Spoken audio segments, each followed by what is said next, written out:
بسم الله الرحمن الرحيم. اعوذ باللہ من الشیطان الرجیم. بسم اللہ الرحمن الرحیم. الحمد للہ رب العالمین وصلی اللہ علی نبینا محمد وآلہ الطاہرین وصحبہ المنتجبین. اللہم صلی علی محمد وآل محمد. معزز طلباء کرام، السلام علیکم ورحمۃ اللہ. آج ہم مقدماتی مباحث کی آخری بحث جو کہ حکم شرعی کے متعلق ہے اس کا آغاز کرنے جا رہے ہیں، اور حکم شرعی کی مطلوبہ تعریف کیا ہے آج اس کا جائزہ لیں گے، اور جو موجودہ تعریف مشہور ہے اس کے نقائص کا بھی ذکر کریں گے. تو سب سے پہلے چلتے ہیں قراءت متن کی جانب.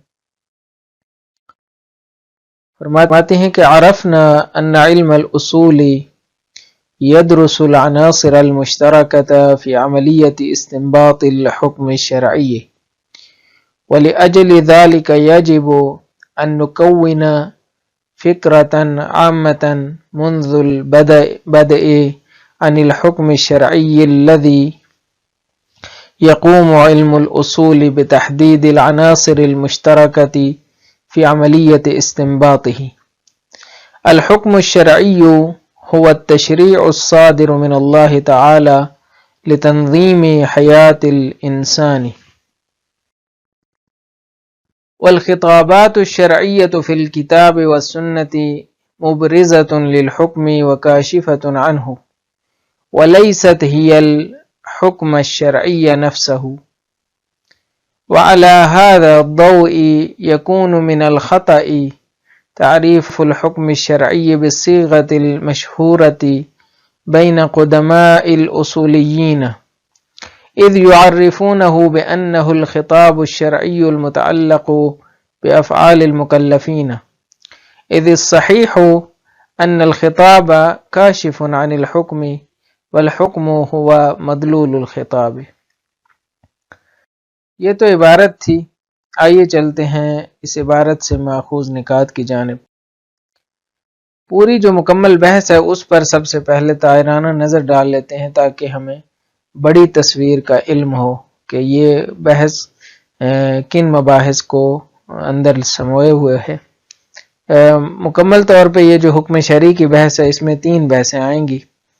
آج کی بحث حکم شرعی کی تعریف سے متعلق ہے، اور اس کے بعد ایک بحث آئے گی وہ حکم شرعی کی تقسیم کے بارے میں ہے، اور اس کی 2 اہم قسمیں یعنی احکام تکلیفی اور احکام وضعی کے بارے میں، اور تیسری بحث جو ہے وہ حکم تکلیفی کی اقسام کے بارے میں ہے. تو آئیے چلتے ہیں آج کی بحث کی جانب. آج ہم حکم شرعی کی تعریف سے آشنا ہوں گے اور بتائیں گے کہ حکم شرعی کی مطلوبہ تعریف کیا ہے. 2 تعریفیں حکم شرعی کی اس کتاب میں ذکر ہیں.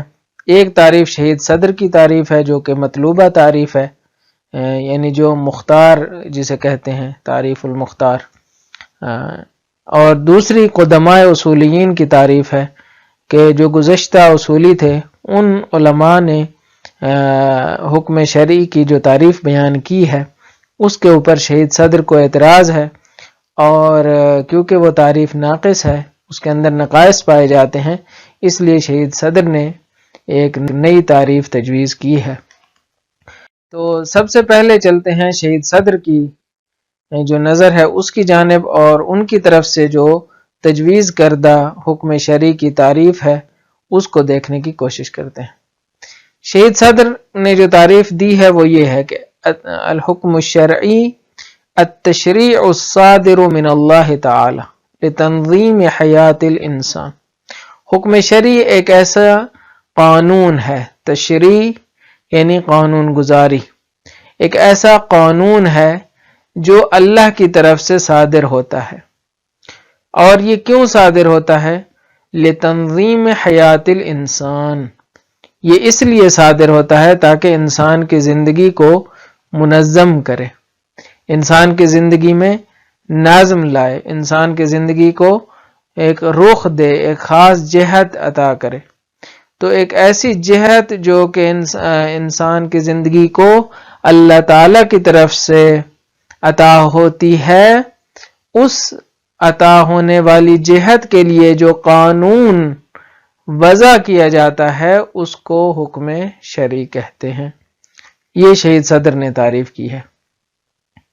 بس یہ اس تعریف کا ترجمہ ہے کہ حکم شرعی وہ قانون ہے جو انسانی زندگی کی تنظیم کے لیے اللہ تعالیٰ کی طرف سے صادر ہوتا ہے۔ اس تعریف کی دو خصوصیات میں نے نکالی ہیں، استخراج کی ہیں۔ وہ یہ ہے کہ یہ تعریف قانون کو بھی بیان کرتی ہے اور مصدر قانون کو بھی بیان کرتی ہے۔ یعنی یہ تعریف ایک تو یہ ہے کہ قانونی جنبہ رکھتی ہے، اس کے اندر تشریع کا لفظ استعمال ہوا ہے، یعنی حکم کو انہوں نے تشریع کے معنی میں لیا ہے، جس میں قانونی جنبہ موجود ہے، قانونی پہلو کی طرف اشارہ موجود ہے۔ دوسرا یہ ہے کہ مصدر قانون کا بھی ذکر ہے، یعنی تشریع کس کی طرف سے؟ من اللہ تعالی، یہ تشریع جو ہے وہ اللہ تعالی کی طرف سے، یہ اللہ تعالی کی طرف سے ہونا یہ مصدر تشریع ہے، ماخذ تشریع ہے، یعنی یہ قانون کا جو منبع اور ماخذ ہے وہ اللہ تعالی کی ذات ہے۔ یہ پہلی خصوصیت ہے اس تعریف کی کہ یہاں پہ قانونی ہے اور اس قانون کا مصدر بھی بیان ہوا ہے۔ دوسری اس تعریف کی خصوصیت یہ ہے کہ اس تعریف میں ہدف تشریع کو بھی بیان کیا گیا ہے، مقصد تشریع کو بھی بیان کیا گیا ہے کہ اس تشریع کا مقصد کیا ہے۔ کہا کہ لتنظیم حیات الانسان، یہ مقصد ہے کہ انسان کی زندگی کو منظم کرنے کے لیے یہ اوامر، یہ قانون جو ہے وہ صادر ہوا ہے۔ تو بس اس قانون کے اس تعریف کے اندر قانونی جہات موجود ہیں، قانون کا مصدر بیان ہوا ہے اور اس قانون سازی کا مقصد بھی بیان ہوا ہے تعریف کے اندر۔ تو یہ اس شہید صدر کی جو تجویز کردہ تعریف ہے اس کی وضاحت ہے اور اس کی خصوصیات۔ اب آتے ہیں قدماء کی تعریف کی جانب۔ مشہور جو اصولی قدماء ہیں انہوں نے کون سی تعریف کی ہے حکم شرعی کی؟ تو ان کی تعریف یہ ہے، کہتے ہیں کہ الخطاب الشرعی المتعلق بافعال المکلفین، حکم شرعی ایک ایسا خطاب ہے، حکم شرعی ایک ایسا شرعی خطاب ہے جس کا تعلق افعال مکلفین کے ساتھ ہے، یعنی مکلفین کے افعال کے ساتھ جو مربوطہ خطاب شرعی ہے اس کو کہتے ہیں حکم شرعی۔ یہ اس کا ترجمہ ہے، ایسا شرعی خطاب جو افعال مکلفین کے ساتھ مربوط ہو۔ شرعی خطاب کا مفہوم کیا ہے؟ شرعی خطاب سے کیا مراد ہے؟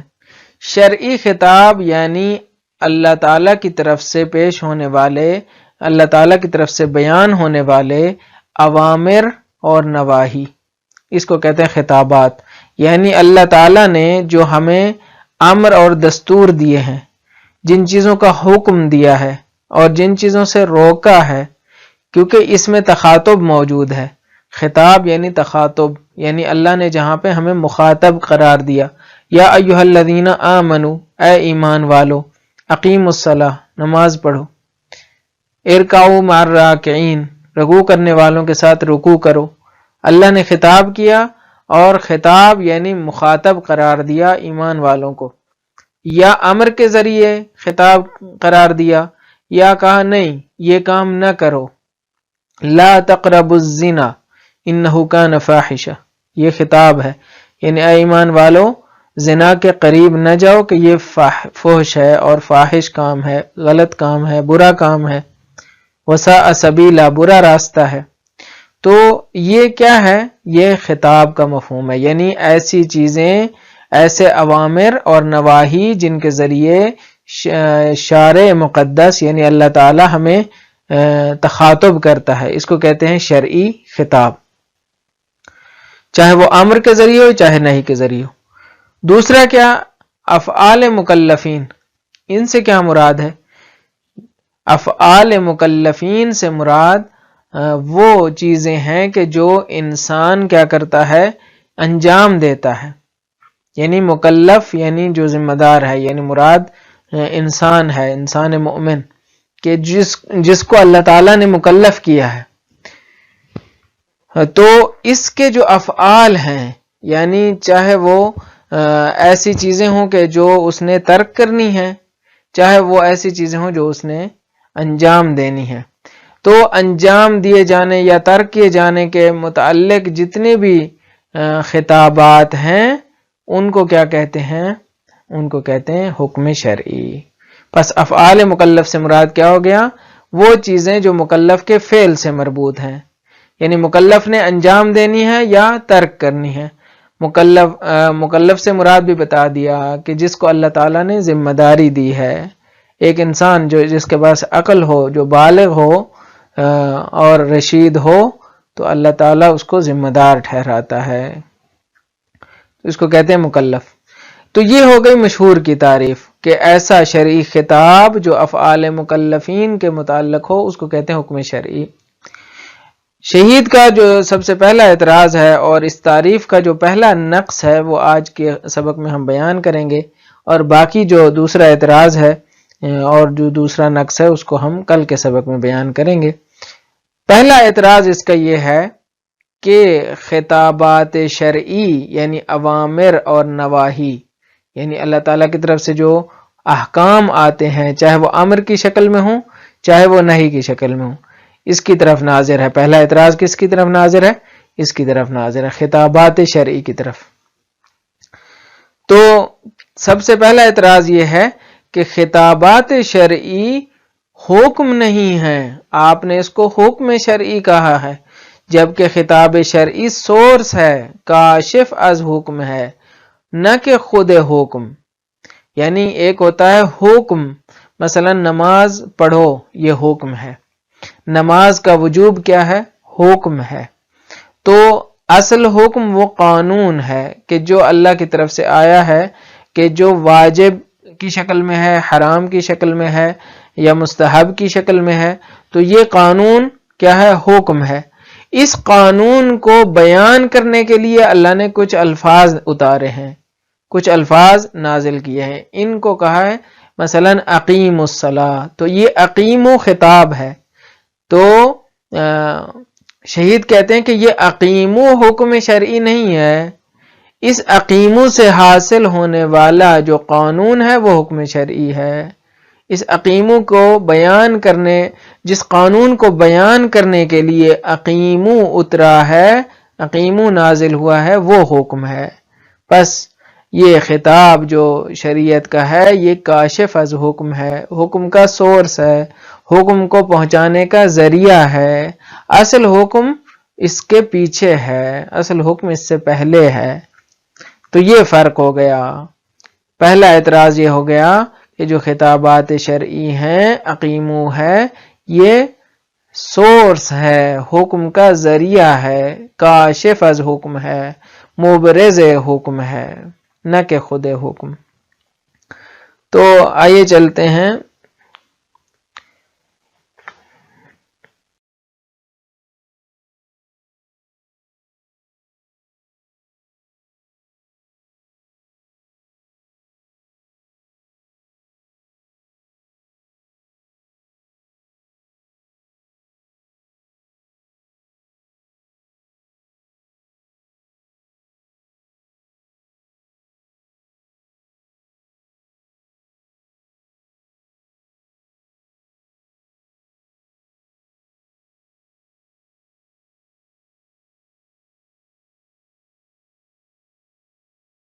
سبق کے تیسرے حصے یعنی وضاحت متن کی جانب. فرماتے ہیں کہ عرفنا ان علم الاصول يدرس العناصر المشترکة فی عملیت استنباط الحکم الشرعی. ہم جان چکے ہیں کہ علم اصول دراست کرتا ہے، تحقیق کرتا ہے، حاوی ہے، مختلف معنی ہیں. یدرسو یعنی دراست کرنا، مطالعہ کرنا، تفحص کرنا، اسی طرح حاوی ہونے کے معنی میں بھی ہے یہ اپنا مشتمل ہے کس کو؟ عناصر مشترکہ کو. یہ عناصر مشترکہ کو شامل ہے یا ان کا مطالعہ کرتا ہے جو عناصر عملیات استنباط میں مشترک ہیں. کس چیز کے عملیات استنباط میں؟ الحکم الشرعی. تو بس ہمارا جو اصل مقصد ہے وہ حکم شرعی تک پہنچنا ہے. کہ عملیات استنباط الحکم شرعی، علم اصول ان عناصر مشترکہ کو مطالعہ کرتا ہے، دراست کرتا ہے کہ جو حکم شرعی کے استنباط کے عمل میں کام آئے. وَلِأَجْلِ ذَلِكَ، اسی لیے واجب ٹھہرتا ہے، اسی وجہ سے یجب ضروری ہے، واجب ہے، یہاں وجوب ضرورت کے معنی میں، ضروری ہونے کے معنی میں ہے.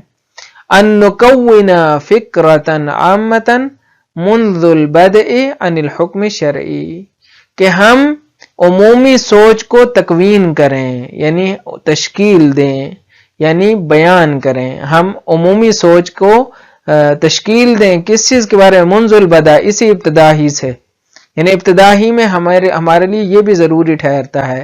یہ اس بحث کے اصل مقدماتی ہونے کو بیان کر رہے ہیں، یعنی یہ بیان کر رہے ہیں کہ ابھی ہم اصل بحث میں نہیں پڑے، ہمیں ابتدا ہی سے کچھ چیزوں کا بیان ضروری ہے، جن میں سے ایک چیز کیا ہے؟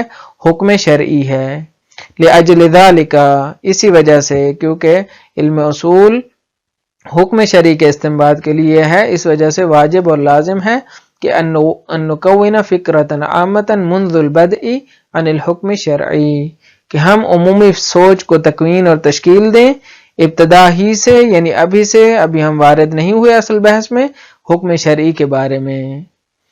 الذي يقوم علم الاصول بتحديد العناصر المشتركة في عملية استنباطه. حکم شرعی کیا چیز ہے؟ وہی چیز ہے کہ جس کو علم اصول جس کا ذمہ لیتا ہے، یقوم بتحدید العناصر المشترکہ، کہ علم اصول اسی حکم کے عملیات استنباط ہی کے عناصر مشترکہ کو تو معین کرتا ہے. پس علم اصول کے ذمے اسی حکم شرعی کا استنباط عملیات ہی تو مقصود ہوتا ہے. اس وجہ سے ضروری ہے کہ ہم حکم شرعی کو سمجھیں. تو اب اس کی تعریف کرتے ہیں، کہتے ہیں کہ الحکم الشرعی ہوا، حکم شرعی میری نظر میں، یعنی شہید صدر کی نظر میں یہ ہے: التشریع الصادر من اللہ تعالی لتنظیم حیات الانسان، انسان کی زندگی کو منظم کرنے کے لیے اللہ تعالی کی طرف سے جو قانون صادر ہوتا ہے اس کو حکم شرعی کہتے ہیں.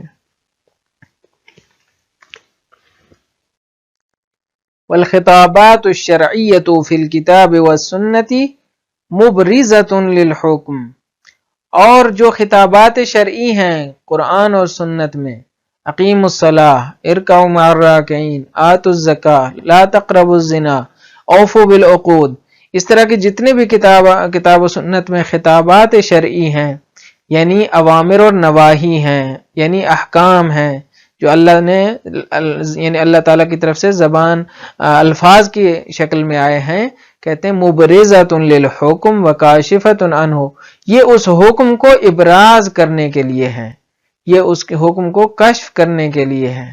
تو پس یہ سورس ہیں. ولیست ہی الحکم الشرعی نفسہ، اور یہ حکم شرعی نہیں ہے، خود حکم نہیں ہے، حکم کچھ اور ہے، حکم وہ مکشوف ہے، یہ کاشف ہیں.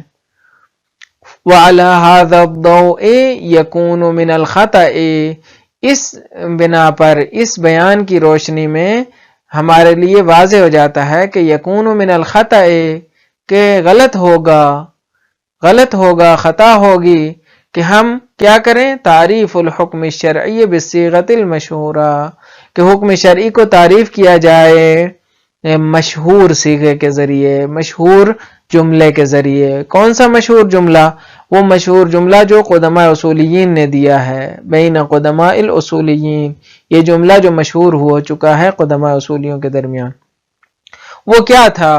کہتے ہیں اذ یعرفونہ بانہ الخطاب الشرعی المتعلق بافعال المکلفین، اس لیے کہ وہ لوگ حکم شرعی کی تعریف یوں کرتے تھے کہ حکم شرعی ایک ایسا خطاب شرعی ہے جو مکلفین کے افعال سے متعلق ہے، جس کا تعلق انسان کے افعال سے ہے، انسان کے اعضاء و جوارح کی طرف سے کیے جانے والے اعمال سے ہے۔ اس کے اوپر کہتے ہیں کہ یہ تصور صحیح نہیں ہے، یہ حکم کی تعریف صحیح نہیں ہے۔ کیوں؟ اس لیے کہ سب سے پہلا اعتراض یہ ہے کہ اذ الصحیح ان الخطاب کاشف عن الحکم والحکم هو مدلول الخطاب۔ صحیح یہ ہے کہ خطاب حکم سے کاشف ہے، خطاب حکم کو کشف کرتا ہے۔ جو اقیمو ہے یہ ایک قانون کو کشف کرنے کے لیے ہے، اور حکم یا قانون خود مدلول خطاب ہے، مدلول خطاب ہے، یعنی جس کے اوپر دلالت ہو رہی ہے اس خطاب کے ذریعے۔ پس حکم مدلول خطاب ہے اور خطاب کاشف از حکم ہے۔ تو یہ پہلا اعتراض ہے جو اس تعریف پر شہید نے کیا ہے۔ انشاءاللہ اگلے سبق میں ہم مزید اس تعریف کے اوپر جو نقائص ہیں، جو اعتراضات ہیں، اس کا جائزہ لیں گے۔ تو آج کے سبق میں ہم نے حکم شرعی کی تعریف بیان کی اور شہید صدر کی پیش کردہ تعریف کی خصوصیات کا تذکرہ کیا، اور بتایا کہ انہوں نے قانونی تعریف کی ہے اور قانون کا مصدر بھی بیان کیا اور قانون گزار کے اہداف کا بھی تذکرہ کیا۔ اسی طرح ہم نے مشہور تعریف اور اس کا نقص بیان کیا کہ انہوں نے خطاب کو جو کہ سورس ہے حکم کا خود حکم قرار دیا ہے۔ امید ہے یہ سبق بھی آپ کے لیے مفید واقع ہوا ہوگا۔ اللہ تعالیٰ آپ کا حامی و ناصر ہو۔ السلام علیکم ورحمۃ اللہ وبرکاتہ۔